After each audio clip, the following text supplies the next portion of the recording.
that big dream of your product and stuff selling, basically that big dream of your product or services basically selling themselves just because people know and love your brand? Well, that's easier said than done. But still, marketing and creating a brand is an important part of selling your stuff and services. And it seems to be hard to stand out in crowded markets and really be unique and propose what you offer to your customers. But why is that? And how can we improve on that? And why is it important that we understand how people buy things in general? This I'm going to discuss with Louis Grenier today. All around us, data is constantly gaining more and more relevance in our private lives, our businesses, and our careers. For companies, it is turning from a competitive advantage into a survival factor. Those who do not use their data effectively will perish. It is high time to get a grip on the data chaos. Every other Tuesday on Unfuck Your Data, Christian Krug interviews data professionals about how you can bring order to the chaos, thus making the most of your data for your company, your customers, and, of course, for you. Bonjour, madame et messieurs, et tout le trop. Bienvenue sur Unfuck Your Data, probablement le podcast sur le don le plus cool d'Allemagne. Aujourd'hui, notre premier épisode est français. No, I'm just kidding. We're not going to do this in French because my French just is non-existent.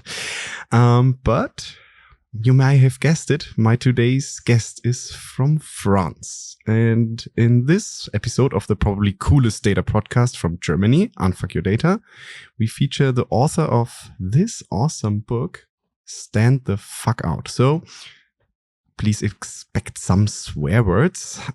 Louis Grenier is a one-of-a-kind marketer. And after an already impressive career in corporate marketing, he said he was sick of producing slides and boring off-the-shelf brands.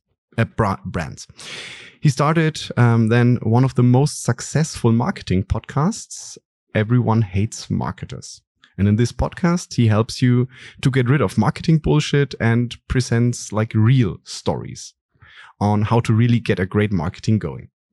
But that's not enough. You can also learn from him directly, as he also offers consulting services in a very unique fashion, like not locking you in on some vendor bullshit, which you never get rid of, and even shared his thoughts, as I said, in this book, featuring his amazing co-star. I hope I pronounce it right. Roger the Rooster? Or is it Roger the Rooster? Roger the Rooster, so it rhymes. We will find out those words. Happy, Louis, to have you on the show. And what did I miss in the introduction that the audience needs to know about you? Bonjour, bonjour. Thanks for having me. And thanks for everything you just said. It's very nice to hear.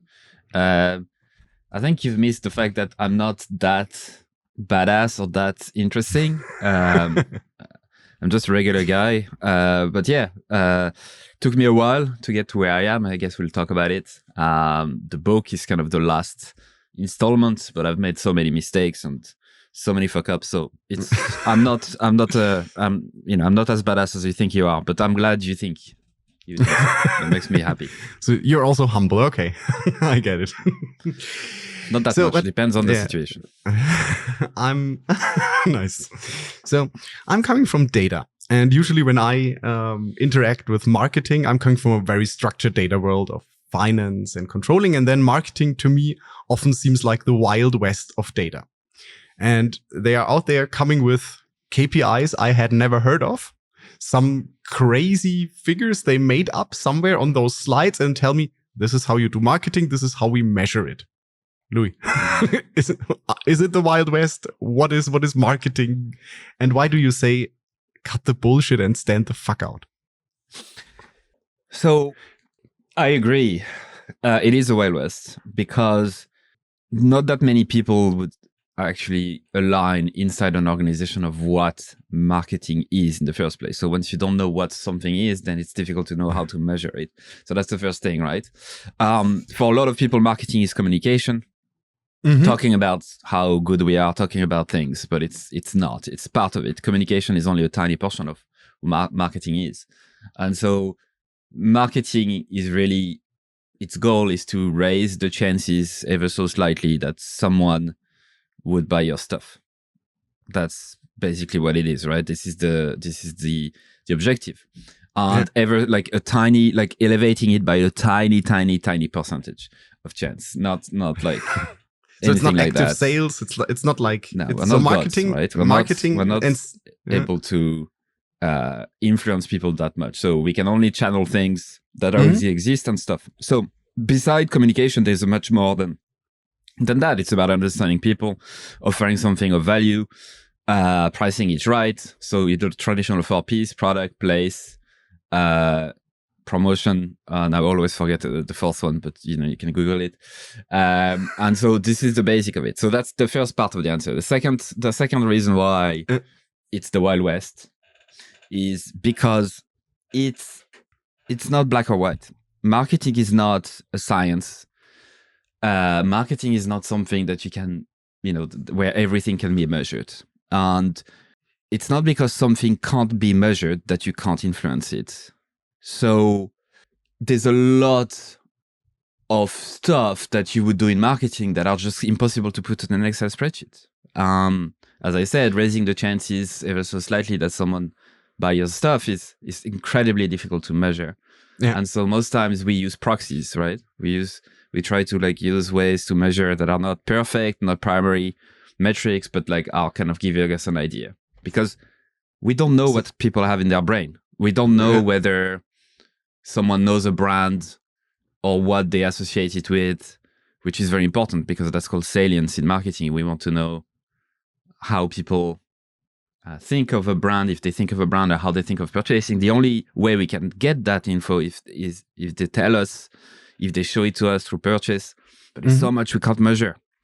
So just by that, then you can't measure it directly. I mean, you can't measure it directly. And as you said, we need to have some proxies. For example, let's go to social media.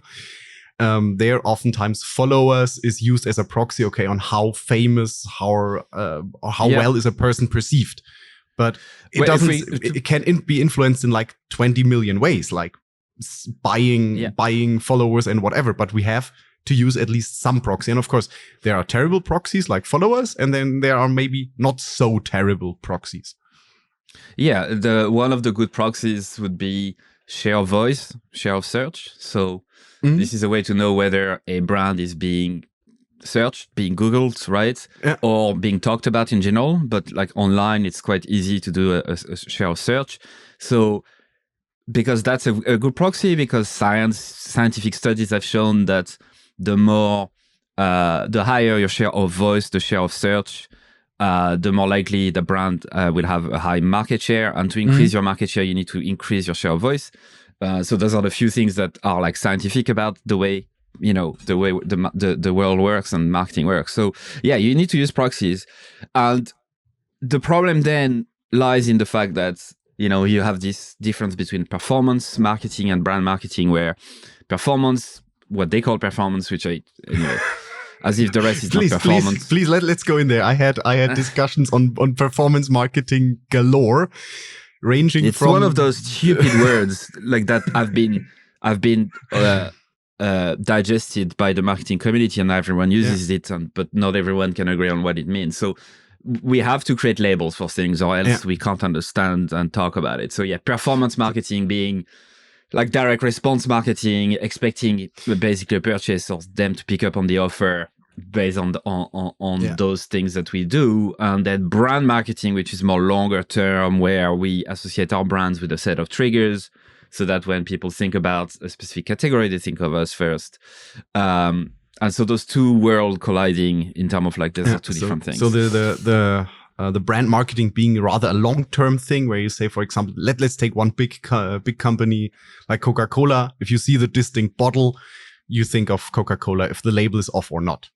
So, and they have a brand established. Yeah. And performance marketing is rather the short-term one, where you say, okay, hey, I do some ads and then measure on how is it perceived by people, and what sells better. And from what I got is like people praising it as the holy grail of marketing. And you basically don't need any brand marketing. You just need performance marketing, and then shit sells itself. But other people saying, yeah, okay, this is the best method that the search engine providers have done and have scammed marketers to spend money on their platforms. So yeah, it's not because you're paying for ads that it's performance marketing. The problem is that when we put a distinction between the two and try to challenge like performance is better or brand is better, we just forget the fundamentals, right? Again, the fundamentals is, yes, you can get people to buy something from you if they don't know about you, but they are less likely to do so. And if you only try to get them to buy your shit straight away, you're not going to get very far. You need time, right? Like anything. And so you need to get the unpleasant answer. The unpleasant answer that no one wants to hear. Everybody wants that fucking shortcut to just sell the stuff. But thanks. We need time for things.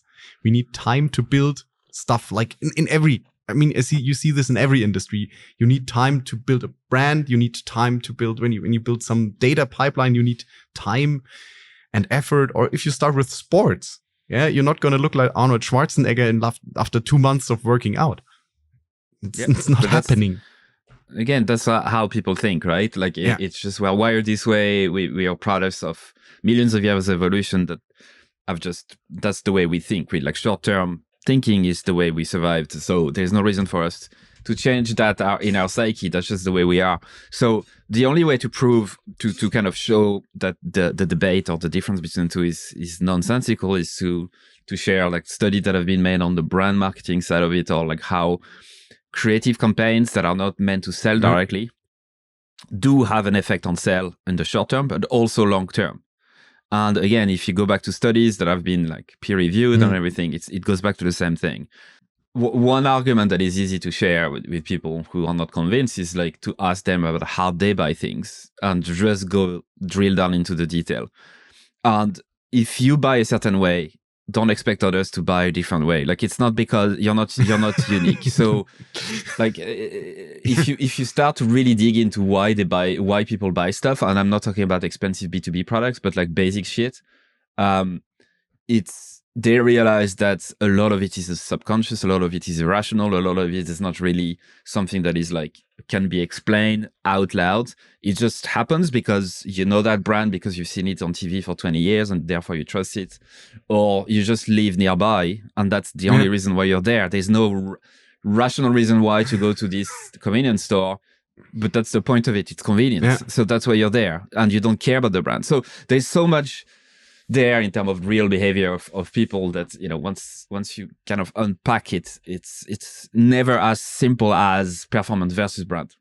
So we need both. So we need both, as of course brand marketing works, but also performance marketing. Then when you nurtured your brand, when your brand is established, then performance marketing can be the difference of what, like you said, like increase the chance of people buying stuff from you by even the slightest bit. So, and then drill or then improve on the last mile of selling with performance marketing. Yeah, and but again, when you talked about Coca-Cola, which is one of the biggest brands in the world, but if you go to the real smaller world of like most of your listeners, I would say, who don't work for Coca-Cola, if you're a small business and you try to get from 0 to 1 customer, for example, of course, you're not going to start investing in a brand campaign or whatever. It's as simple as potentially reaching out to your network and get your first sale. But then, if you think about it, that was almost a brand effort because your network are people that you know, and therefore they trust you and they know about you and they're more likely to buy from you. So you can always slice and dice it and you arrive at the same place. Don't expect people to just miraculously buy your stuff just because you have something to sell. I think that's a hard to swallow thing for a lot of egos, to be honest. Yeah, exactly. And marketing is full of egocentric people who think they can have a huge impact in people's life, and who think that people think of their brand all the time, think of their product all the time, read every ad. Or no, people don't care about you. People care about one thing mainly, it's themselves. And and they think of you like if they think of you for 1 second every few days, you're fucking a rock star. So you can't do much more than just influence ever so slightly people to buy from you. That's the only thing you can control. Nice. So really, thanks. But then you say, okay, we have now stand the fuck out. And you said brands, and we have this huge thing like Coca-Cola, and then we have this small Christian running around somewhere in Germany thinking that he wants to become the next Coca-Cola and the rock star that the listeners think about all night. Please don't think about me all night. Thanks. I would be scared. So and one thing that I read in your book already is like you said, okay, you want to build lasting. We want to build lasting brands. Louis. Lasting. I mean, lasting brand. I mean, it depends what you want to achieve, right? Like some people are happy to just sell out after 5 years or whatever. But the key is to do something that lights you up. The key is to do something that you enjoy, right? That you can stay the distance. Isn't that sellout? Sorry to take the turn there, but isn't this sellout shit one root cause of all this evil there in marketing? When I talked to people who started a business, they already, when they came from registering the business, they talked about their exit plan. Like, I want to exit this in 3 to 5 years. Like, why the fuck are you even starting it? I mean, I started my podcast not with the intention of selling it to someone in 5 years. I mean, maybe I will scrap it because I'm bored, but that's the root thing that you say.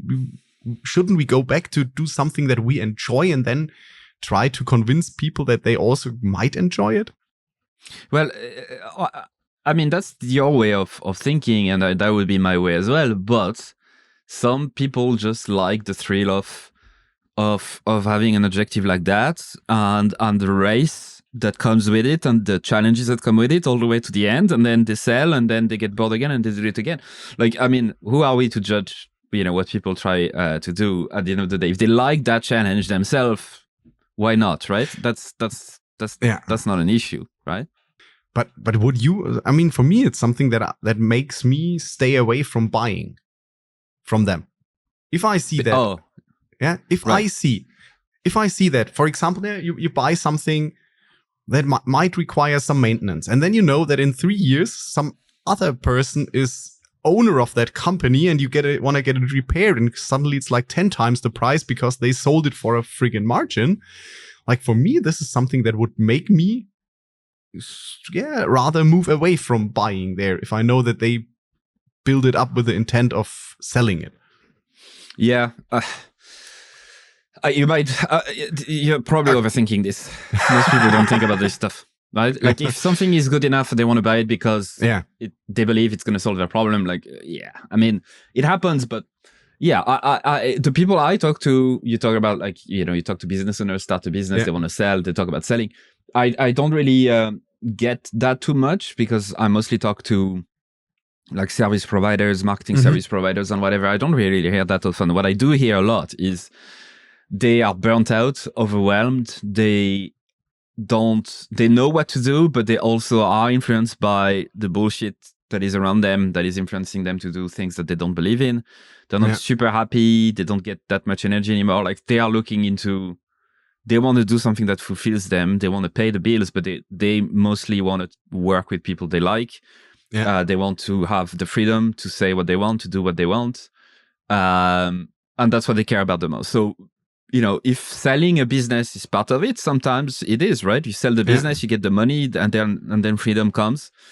Why not? But that's usually the source of everything, is this overwhelm that people are feeling at the minute that is very, very high, I feel.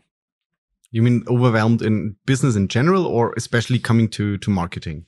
Like, market themselves, or... I mean, I'm close to marketers, so I hear from them a lot. But generally speaking, like, if you look at societal political trends, people are overwhelmed, and it applies, of course, to like the marketing world, but business owners in general. Like, it's everyone and their auntie can share stuff and produce content that create a business nowadays, and so competition is higher, the noise is higher. you don't know who to trust, you don't know what to trust, you don't know what to do. There's so much you could be doing. You don't know where to start. You don't know what data to trust. You don't know what data provider or data sources to trust. I mean, just the sheer overwhelm of just those questions or those things I just said is super high. So what I do tell people in that instance is to come back to foundations, and foundations of what are the things that are not going to change, to use stuff that you talk about, like what data can you rely on that are never going to go out of fashion or that you can trust, right? What are the things that you can trust forever, no matter what happens, no matter what new AI tool, right? And so that's kind of the book itself. That's the book, the stand the fuck out methodology behind it is the answer to this. My answer, at least, the way I think of foundations and the things that won't change. Oh, nice. Yeah, but it's really, it's always, we always come to this, start at the foundation. Like you said, the new AI tool, I think, especially in marketing, from my experience, people now are jumping onto the latest tool that came out and promised them to automate their marketing and sales funnel, and they would get leads galore and like sales galore. And then you see like where they are. If you think of this as a data pipeline and also as a marketing, in marketing, the funnel is quite known to most people that there is a funnel. You're always looking at the end of the funnel. Also with the AI tools, you're looking at the very, very end, like creating the visuals, reaching out to people. But you didn't start at the beginning. Or like, what do I want to sell? Like you said, what are people buying? Something that solves their problem. And you start with a visual without knowing, in a lot of AI tools, you start with automating visuals, and you don't even know which problem you solve. Yeah, so that's part of it, right? But because they never get a chance to sit down and actually think through all the stuff. And so they start with the obvious, things that they think will have an impact. But yeah, you need to have, first of all, a unique positioning. Yeah. That's kind of the core of it. So a unique positioning is your ability to say that we are the only one in that category to solve those problems that alternatives ignore to help you reach this specific goal. And so that gives you, what you try to do here is to have a meaningful difference, meaning that you're not different for the sake of it. You're not a different business just because you want to be different. You're offering something of meaningful to a group of people so that they are more likely to pick you, right? And so that's one of the core foundation of it. If you're not able to have that, if you're not able to say, this is our meaningful difference, those are the problems or struggles or pain points or whatever you want to call it, that are ignored or at least not well served by alternatives, then everything else is going to crumble, right? So that's kind of, that's what I mean by the foundation, Because then you are replaceable. I mean, if you have to advertise like I'm doing the same shit as Google, but more expensive or more cheaper or more from Germany, I don't know. But if it's a meaningful difference, then right. For example, let's talk about that example you just said, right? Yeah. So an alternative to Google Ads, let's say, but based in Germany, you could argue that could be a meaningful difference if the problem that you're solving is something that people care a lot about. So Germans, notoriously very privacy-centric, very like I just have to look at the questionnaire that you sent me before this podcast, and that's the German for you versus like Americans who assume everything, you give consent to everything. Anyway, so Google in Germany. So yeah, why would it be appealing to some people? Maybe because you offer ads to German, like in Germany, to German people with a high like respect of privacy and their own data. So everything is anonymized or whatever. And the problem that you'd be solving then is the fact that, those German companies care about privacy way more. And they need stuff to be compliant that Google doesn't offer. And so in that instance, that could be a meaningful difference if you do it. But it always needs to be attached to something that is valued by the people you seek to serve. So yeah, I think it's very cool that you say that, because for, as you said, standing out or offering a meaningful something meaningful difference, you don't have to invent a whole new product. Like you don't have to invent the new iPhone, which is something totally different or something totally groundbreaking. Also in established markets like advertising, even going down to like food, there you can have a meaningful differentiation from your competitors and say, okay, I solve this better than others.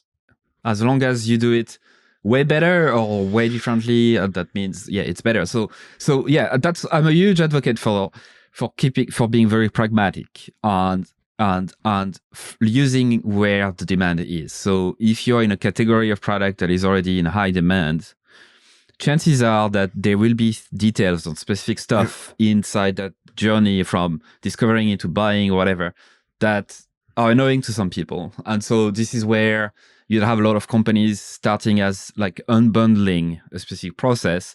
So they focus on a very, very specific part of it. Just to give you a quick example, I did some work with a company called Lidzi recently. One of the co-founders is German. And they offer part of the marketing agency process from like acquiring clients. They have a tiny part where they onboard them, asking them access to their ad accounts. And then they do the work, they do the creative, blah, blah, blah. Mm-hmm. So they unbundled that and they just focused on that part of getting access to their ad accounts, realizing that agency owners were really struggling with that part because their clients are non-technical mostly. They don't spend their days in Facebook and Google Ad Manager and whatever the fuck.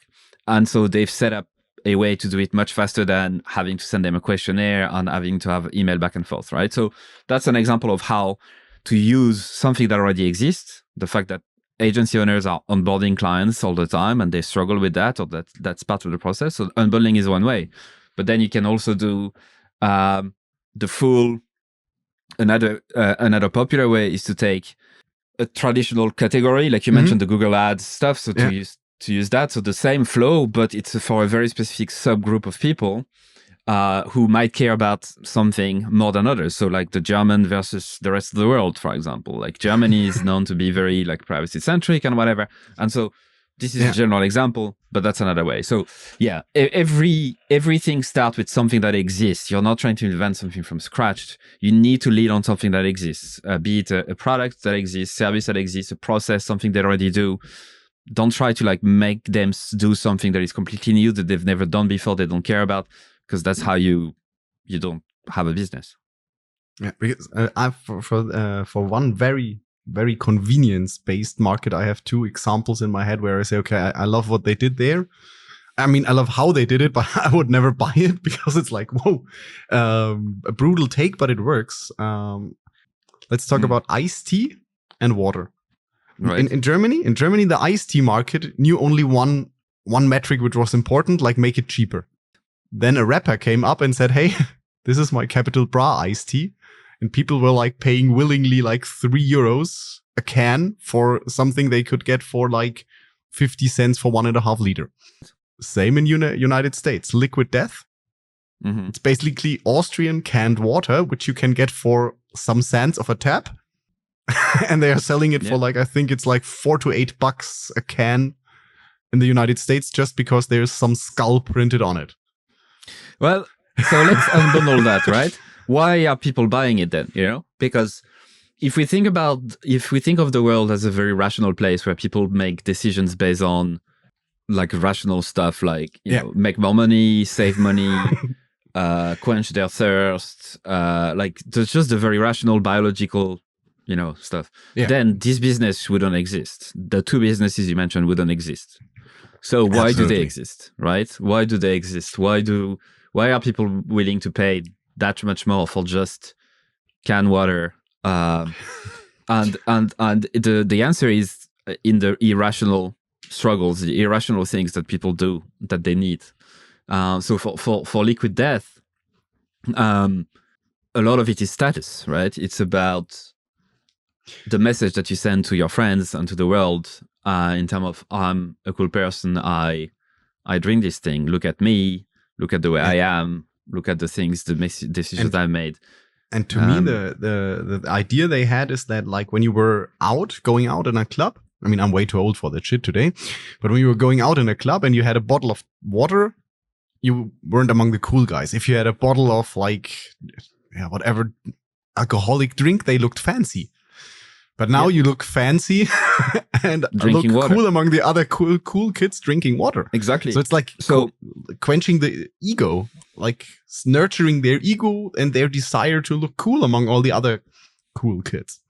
Yeah, and I know that they are very popular in festivals. They would sponsor festivals and stuff because that's a place where you're projecting a lot of who you are and where you're at your best and you look cool and stuff. So it's a good example of using something that already exists, but moving into another category. So I mentioned the bundling and unbundling stuff. Another way is to find something, a characteristic from another category altogether and apply it to what you're doing. So what they've done is to the bottled water world is they applied packaging that were not used in that context from like adjacent category, like beers and stuff like that. So by just doing that, the packaging part, they've managed to kind of solve that irrational struggle of I want to look cool drinking water in a sense, right?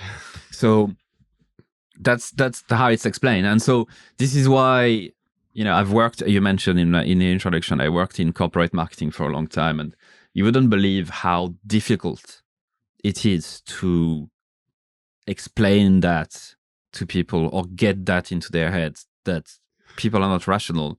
And even in B2B, in very serious settings, they are not rational. They're not going to make decisions that are purely based on rational data, that just doesn't happen. And how difficult is it to actually make them understand that? It's some people are just completely believe that it's not true, that they are 100% in charge of their mental capacity, that all the decisions they take is completely conscious, that they can't be influenced by marketing. It's just incredible. Yeah. I had my fair share of experiences with that. It's mad, like. Yeah, I mean, but why is that? Do you have an explanation? Why is that? Because I'm always getting this like people are at some point they are so disconnected from that. Because one example was I had a presentation at a company I was working for to start a company internal also customer facing live show. Okay. And I put a quote in there that said like, we want to try this with trial and error. And then I put a quote in there which said, which was from a famous streamer, which said, success is like being pregnant. Everybody says congratulations, but nobody knows how many times you got fucked. Okay. I still love the quote. And then the CEO, he giggled when he saw the quote. He's like, it's a great quote, but if you present this to the board, please take out that quote.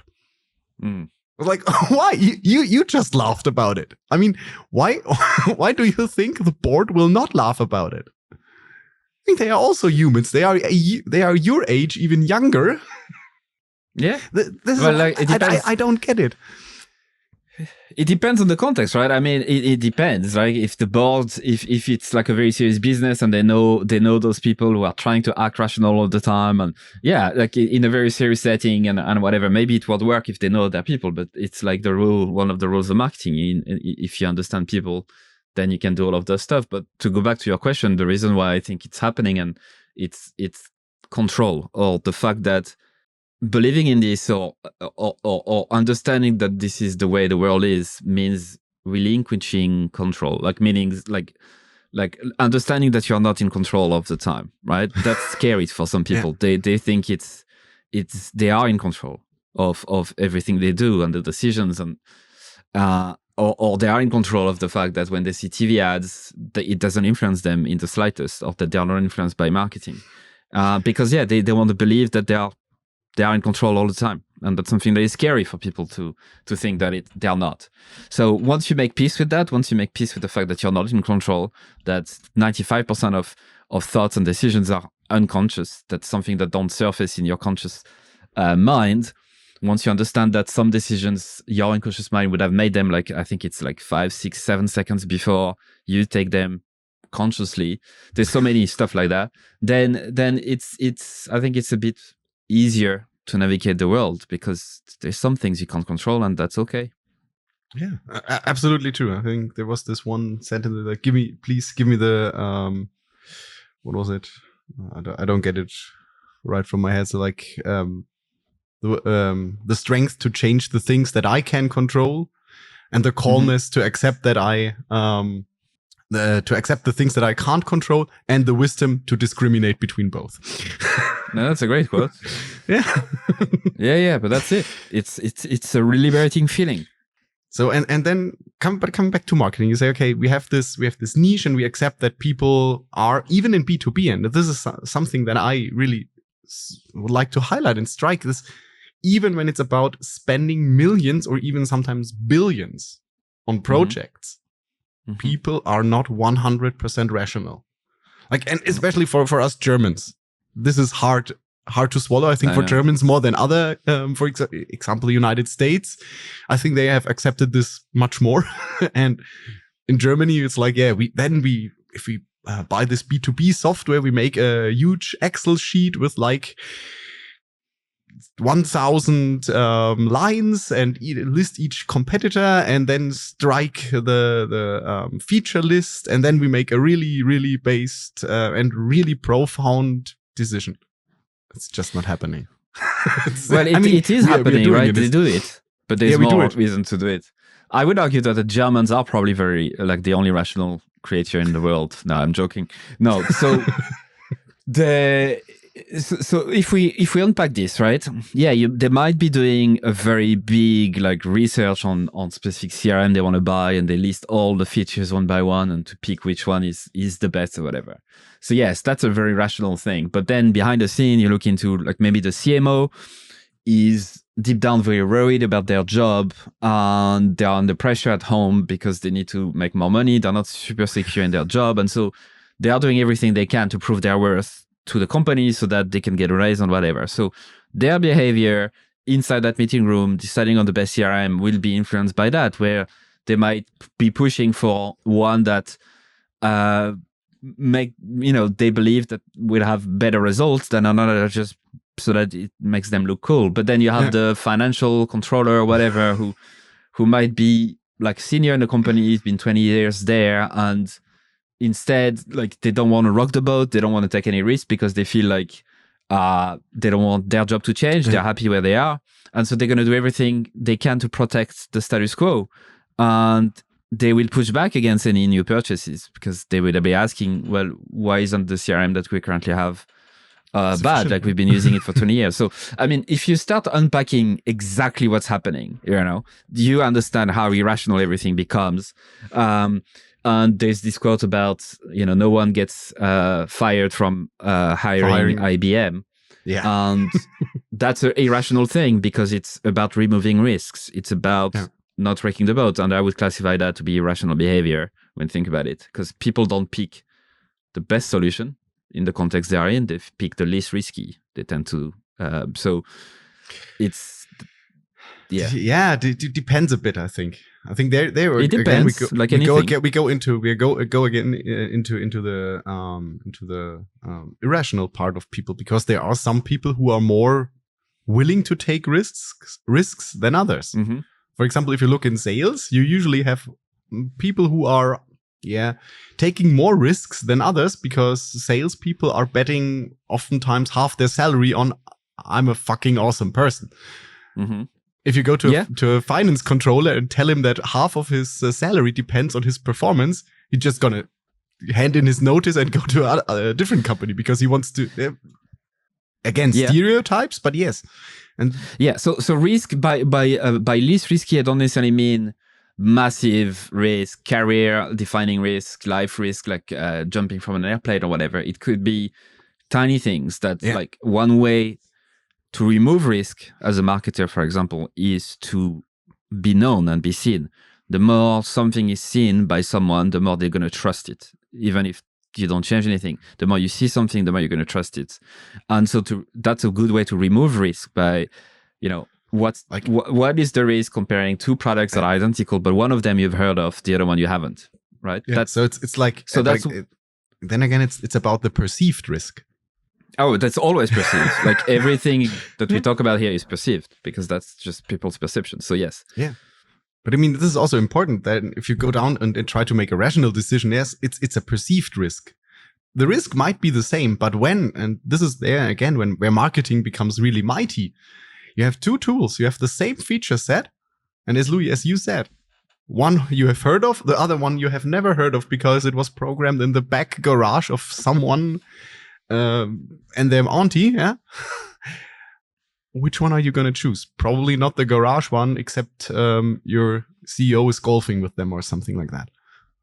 Yeah, but that's when you have those equations that economics and behavioral scientists are looking into, which is like you can influence behavior by so the feature. If feature sets are exactly the same, then the price enter into the realm of like the decision, because if the two have the same feature set, but product A is $5, product B is $10.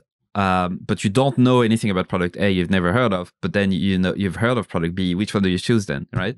And so this is where you have much more than just the brand. Like the pricing is important. This is why companies start with being cheaper sometimes, because that removes the risk for people believing, okay, what's the risk of buying something? It's twice as cheap. If it doesn't work, I can buy something better. Or it seems too cheap. I'm taking a risk by buying a cheap product that might be broken and I look like an idiot. And so the lower the cost then to you, the riskier it gets, right? So there's a lot of different variables at play. So now a rather provocative question, because I've had discussions with sales about this. Pricing is then part of marketing? Because I heard sales people say, I am the sales guy, I make the prices. Yeah, but it depends, right, on the context, right? If you're in a company that you don't have pricing on the website and it's more like a very, very custom quotes and stuff like that, that might be the decision of the salesperson, which is fine. I guess it's all about what we just described. Do we have the knowledge? Do we know how our customers are influenced by price? Do we have guidelines in place? And that's all. So it's not about marketing versus sales or anything else. It's more like, do we understand people at a deep level or not? It doesn't matter which fucking job title you have. So it's coming back down to data about the market and to understanding people. Yeah, but not just hard data, not like Excel fucking spreadsheet data only. A lot of I've learned over the years that, especially in the marketing field, where there is some sort of a creative spark that you need to get sometimes to like stand out and taking some risk without having everything in front of you. Qualitative data, like just a conversation with a client, is data as much as any other one. It might not be easy to write down and interpret for an analyst, but it is data. Like knowing the body language of someone else, and that's data too. Thanks. This is yes. And this is why I labeled this podcast Unfuck Your Data and not another boring data podcast. Because this is the essence of what you say. Everything is data. And just when you look at the right data, you can make your job better or your life easier if you know what data to look for.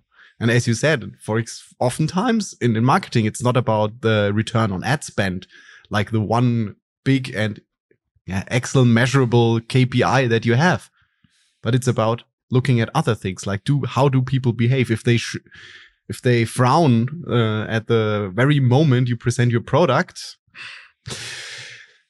Maybe so you need to trust your gut.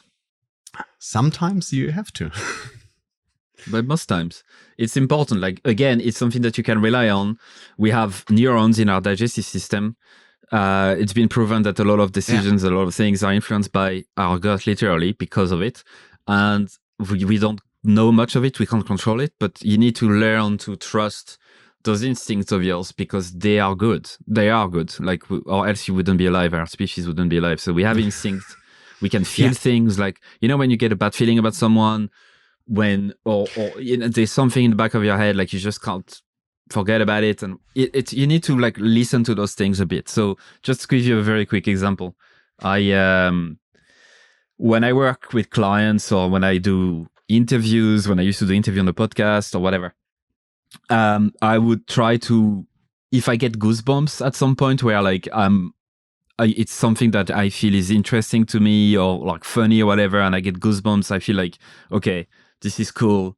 I lean on it because I know that this must be something that I need to double down on, because I just got goosebumps from it, and I can't control them, right? I don't know why they appeared, but I just paid attention to the signals. So it might sound a bit stupid, but it's incredibly important to just have both. Like I can analyze data if I want to, that's fine, like actual quantitative data, but you can't forget the rest. Yes. I mean, I totally agree that a lot of the times our gut feeling is like really, really serving us well. And then I think the other thing is like really to second guess it sometimes, and then ask yourself, did it really serve me? Because, for example, this is also one thing that, I don't know, in Germany there is, I have to roughly translate it. In Germany it says like, if you get burned once as a kid, you shy away from fire. But then in our adult life, we might actually discover that fire is something important. Mm-hmm. To cook our food or prepare to keep our house warm in the winter. Mm-hmm. So like, yeah, sometimes we have these goosebumps and we have them for a good reason, because, for example, we didn't get them and somebody scammed us brutally. And then we shy away from similar people or people we perceive similar. And at some point we have to then second guess this gut and bring it to the context a bit. I think both are, it's not black and white. It's not trust only the data you can measure in Excel and not only go by your gut and ultra wing it, because then again, what you said, you have this creative spark and the ad has to give you goosebumps. It has to excite me. But on the other hand, you have this very, very rational, foundational work that you just described of finding the unique proposition. The distinctiveness, what makes you stand out? Exactly. So it's never black and white. It's never clear. It really depends on so many factors.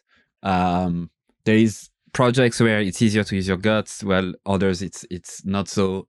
You need to like really get hard data. But I think you've heard the quote about like you can manipulate the data and make it say whatever the fuck you want, right? Yeah.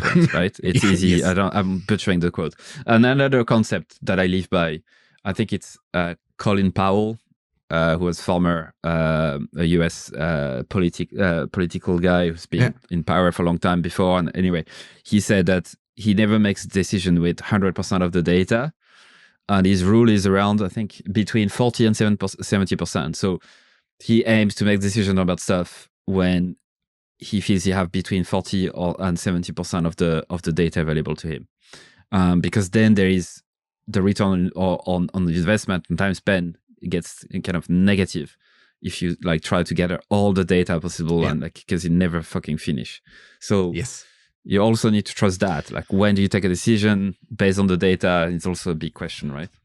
Yeah, and also one thing then again for me coming to a lot to marketing is based on hard data. You can only look to the past. Yes. You can't create data from the future. I mean, we don't know where we are in 100 years from now.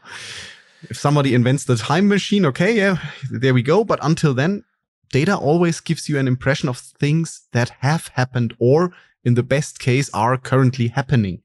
Yep. And now if you want to go into something new, into a new territory, can have data on, okay, that worked for others, that worked for us already, that didn't work out. Why should it work now? Sometimes for the right things, the time just wasn't right. Sometimes the timing was just off and you say, okay, hey, that didn't work out for us 20 years ago.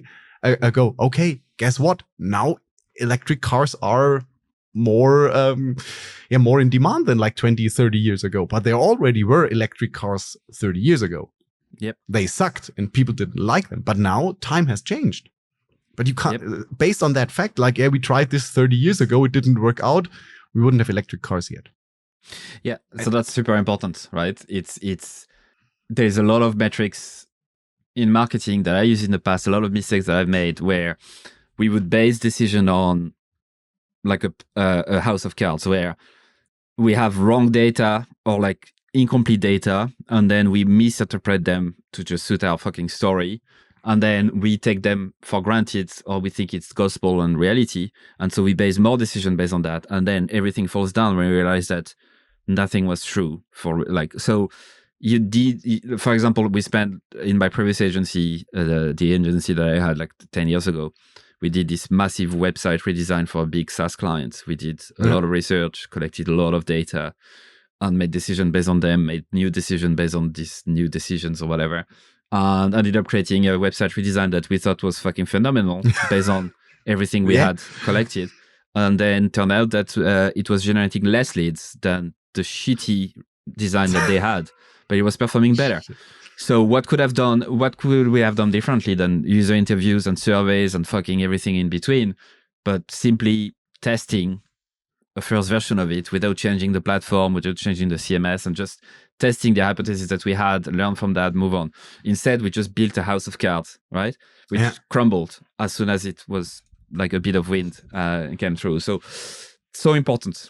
Yeah. So really, then again, and I'm looking on the time a bit. I could go on, and I think I still have here in your book the stage 1 poisonous insights versus juicy insights. We could probably talk about half an hour again, but I'm not taking too much of a toll on your time. No, it's okay. I can talk about that for a bit. So I wanted to talk about it earlier because it's about, again, this concept of 40-70, like 40% to 70%. One rule that I try to follow nowadays when I teach people or when I help people is only rely on data from folks who have recently invested time, resources, or money into solving the problem that you have or that you're solving, or buying the category that you're in, or the exact product that you offer. Because I think that's one of the filters to make sure that you remove as much noise, as much shitty data as possible. Because you rely on people who've recently invested something, so that means their memory will be better. They've invested resources, so that means they've crossed the bridge, they've done the thing. So you have evidence of behavior, which is important as well, because people make shit up all the time. And it doesn't have to be recent customers of your product. It could be recent customers of competitors, recent customers of your category. It doesn't matter. And it doesn't have to be firsthand. You don't have to ask them directly. You can look at behavior, like see how people behave in a supermarket. You can be a fly on the wall. There's different ways to do that. But to your point about, looking at the past, this is I found the only rule that really removes as much shit as possible and keep you on just focusing on the core things that matter. Awesome. Yeah. But really there are two very important things in there, like people who actually invested, because there is this so-called customer citizen gap. Right. Which is like, if you ask people people who eat meat, if animal well-being matters to them, they're gonna tell you yes, because they don't want to tell you that they give a shit about how the animal is raised. Mm-hmm. But then when you look at what they are buying, this tells a different story. Like, it's still the cheapest one. They don't care about if that chicken was tortured or raised in a beautiful farm. Yep. Sorry, Roger. But and really look for people who invest, because they're gonna tell you, they're gonna sweet talk you anyways if you ask them directly, and also the recency, because like the EV example, decisions and feelings were different like 10, 20, 30 years ago. And now if you look, okay, why did people not buy electric cars 30 years ago? The answer is different. Yeah. Or why did they buy them back then, the few who did? So this goes back to what you said, which I think is important. It's like data can only use to measure the past. Yeah. And if you try to use data to predict things or to get data about the future, such as, would you buy this product? Would you be interested? What are you going to do tomorrow? Or like, how do you typically spend your weekend? What are you going to do next weekend? All of that stuff is just completely useless. People are going to lie to you. Yeah. They are going to lie to themselves. So don't expect they don't know. And as we said, 95% of decisions and thoughts are in subconscious. So how do you expect them to voice that out? So be very careful with what people tell you. Focus on the past, recent past, and use your gut a bit as well. So that basically, that sounds too easy. Too easy to be true. But we have discovered more than once that people really struggle with the foundations. So now, before I send Louis to the really closing round, from the bottom of my heart, I'm holding this book into the camera. Read it. I'm not wholly through it because I have other tasks also to do, but highly recommend this book. Read it. If you are into marketing, or even if you are not into marketing, read this book. Also, if you have a knack on data and want to trust your gut a bit more, and even if you are an entrepreneur or starting your career as content creator or whatever, have a read. Thank you. Give it a read. From the parts I read, I already learned a lot. And if there are any more questions, feel free. Louis' podcast is also running. It's hilarious and insightful, edutainment at its best. Give it a spin. So, Louis, and people from German episodes know what's coming. Usually I can't let my guests leave here without them having to answer 2 small questions. Just so that the people get a bit to know about the non-marketing Louis out there. What was the last song that was running on repeat in your head and you just couldn't remove? It's called La Femme, from La Femme. So it's a French group with Plastic Bertrand and someone else. And the reason why it's on repeat is because it's going to be my walk-on track for the conference I'm speaking at next week. So I picked that. I'm not going to sing it to you, but it's a very, it's like a typical song from the 80s. Very upbeat, nonsensical. Plastic Bertrand. I know at least one song from him. Yeah, there's a very famous song of Plastic Bertrand. Nice. And then the other one, could you kindly recommend a book to us that we should read? And now the disclaimer, not a book that you wrote, and please no dirty adult literature. How Brands Grow by the Harenbach Bass Institute of Marketing Science based in Australia. They have 2 books, like part 1, part 2, by both. If you're into data, it's going to show you that there is part of marketing that is scientific, that has been proven over decades in different industries. There's a few things that we know to be true. Again, to go back to Monations, I highly recommend those books. They're not fun reading, unlike mine. You're not going to laugh reading it, but it's giving you the facts. So rather contrast to yours from the reading experience, but definitely not the same. Absolutely, absolute foundation. Dear Louis, thanks again for your time and the awesome conversation. And of course, thanks to our fellow listeners tuning in today. And again, this is the moment where I kindly ask you to click subscribe or follow, or however it is called in the player that you are listening or watching this podcast. If you're not following me on LinkedIn, do this. My link is in the show notes. If you're not following Louis on LinkedIn, now also go to the show notes, click there, follow him. The content is awesome, and you will see some more pictures of this wonderful Roger the Rooster. And if you're allergic to the color orange, then don't do it. But apart from that, highly recommend it. So, and also, if there are any questions open, I think both of us are happy to take them. If you contact us via LinkedIn, email, some other channel that you prefer. So that's it for today, and I'm looking forward to seeing you next time around. Have a great time. See you. Merci.